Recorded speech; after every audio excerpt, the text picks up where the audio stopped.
Hi friends, welcome to our channel ఆత్మిక Bhargavi infinity vlogs.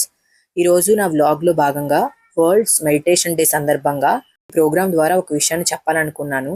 అదేంటంటే మనం పిల్లలకి చాలా నేర్పించాలి, వాళ్ళని మంచి పద్ధతిలో పెట్టాలి అని చాలా అనుకుంటూ వాళ్ళకి ఇది చేయి అది చేయి అలా ఉండొద్దు ఇలా ఉండొద్దు అని చాలా చెప్తూ ఉంటాం కదా ఫ్రెండ్స్. వాళ్ళు అసలు అవి ఏవి కూడా వినిపించుకోరు. ఎందుకంటే అవన్నీ మనం ముందు చేస్తూ వాళ్ళకి చెప్పినప్పుడు మాత్రమే వాళ్ళు వింటారు ఫ్రెండ్స్. అయితే మెడిటేషన్ కూడా పిల్లలకి చిన్న వయసు నుంచి నేర్పించడం వల్ల మనం ఎన్నో వాళ్ళ వాళ్ళ ద్వారా మనం ఎన్నో అద్భుతాలు చూడొచ్చని అనుకుంటున్నాను. అయితే వాళ్ళని చేయమంటే వాళ్ళు చేయరు కాబట్టి ఫస్ట్ మనం చేసి చిన్నప్పటి నుంచే వాళ్ళని పక్కన కూడా కూర్చోబెట్టుకుని అలవాటు చేస్తే అది చాలా మంచి అలవాటుగా వాళ్ళకి మారిపోతుంది పెద్దవాళ్ళు అయ్యేసరికి. అలాగే వాళ్ళకి పెద్దవాళ్ళు అయిన తర్వాత మనం వాళ్ళ పక్కన అస్తమానం ఉండం కాబట్టి వాళ్ళు లైఫ్‌లో ఎక్కడున్నా, ఎలాంటి సిట్యుయేషన్స్ వచ్చినా వాళ్ళంతట వాళ్ళు హార్డిల్స్ దాటి హ్యాండిల్ చేసుకునే సిట్యుయేషన్ వాళ్ళకుంటుంది. మనం అస్త్రాన్ని ఇచ్చే యుద్ధానికి పంపించాలి కదా ఫ్రెండ్స్. అలాగే ఇదంతా ఇప్పుడు చెప్తున్నాను కానీ అసలు ప్రోగ్రామ్ ఏంటంటే ఈరోజు స్కూల్‌లో ఒక స్టాల్ పెట్టుకోవచ్చు అని చెప్పినప్పుడు నా చిన్నతనంలో మేము చిన్నప్పుడు షాప్ ఆటలు, స్టాల్స్ ఆటలు ఆడుకుంటూ ఉండేవాళ్ళం. అయితే పెద్దయిన తర్వాత ఇప్పుడు ఆ కల్చర్ లేదు కాబట్టి స్కూల్‌లో షాప్ పెట్టమని అడగగానే మా పిల్లలు వెంటనే వాళ్ళ కోసం ఏదో ఒకటి పెట్టాలనుకున్నాను. కానీ అది అందరికీ మంచిగా నేర్పించేది, మంచి చెప్పేది అయ్యుండాలని చెప్పి నేను ఈ పిరమిడ్స్ స్టాల్ అనేది వాళ్ళ చేత పెట్టించాను ఫ్రెండ్స్.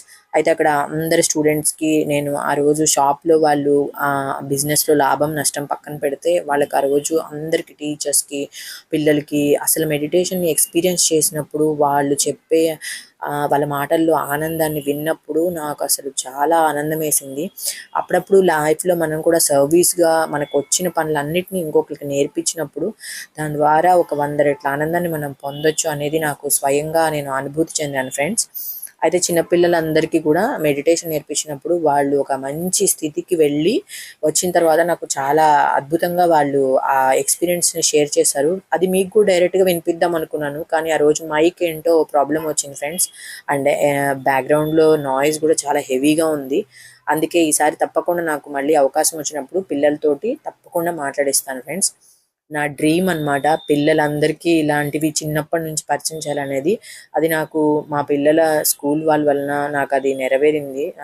ఎందుకంటే చాలామంది చిన్న చిన్న కిడ్స్‌కి ఆ రోజు నేను మెడిటేషన్ నేర్పించాను.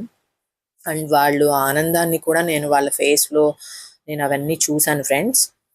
అయితే మెడిటేషన్ అనేది ఒక వయసు వాళ్ళకి మాత్రం పరిమితం కాదండి.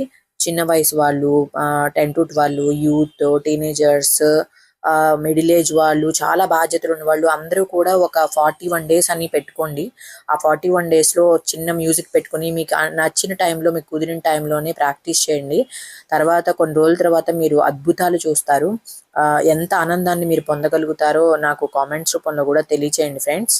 అయితే మెడిటేషన్ ఎలా చేయాలి అంటే తెలియని వాళ్ళ కోసం అండి, తెలిసిన వాళ్ళకి కాదు.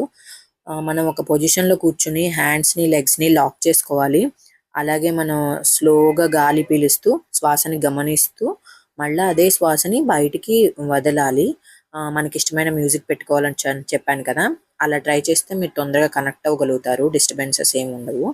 అలాగే మనకొచ్చే చాలా ఆలోచనల్ని కంట్రోల్ చేసేసుకోవాలి. అసలు వాటి మీద ధ్యాస వచ్చినా సరే వాటిని పక్కకు తోసేసి సైలెంట్‌గా అలాగే మన శ్వాసని గమనిస్తూ కూర్చోవాలండి. మీరు కూడా తప్పకుండా ప్రాక్టీస్ చేయండి రాని వాళ్ళు. నాకు ఎలా ఉందో కూడా నాకు కామెంట్స్ రూపంలో తెలియచేయండి. ఈ ప్రోగ్రామ్ ద్వారా నేను నాకు మెడిటేషన్ నేర్పించిన మాస్టర్ వాసు గారికి, అలాగే బ్రహ్మర్షి పితామహ డాక్టర్ పత్రిజీ గారికి, అలాగే ఎంతోమంది మహానుభావులు మనకు మెడిటేషన్‌ని పరిచయం చేసిన వాళ్ళందరికీ కూడా నేను చాలా ధన్యవాదాలు తెలియజేసుకుంటున్నాను ఫ్రెండ్స్. ఈ వీడియో మీకు నచ్చినట్టయితే కనుక తప్పకుండా షేర్ చేయండి, సబ్స్క్రైబ్ చేసుకోండి. మరిన్ని ఇంట్రెస్టింగ్ వీడియోస్‌తో మళ్ళీ కలుద్దాం ఫ్రెండ్స్. అంతవరకు సెలవు మరి.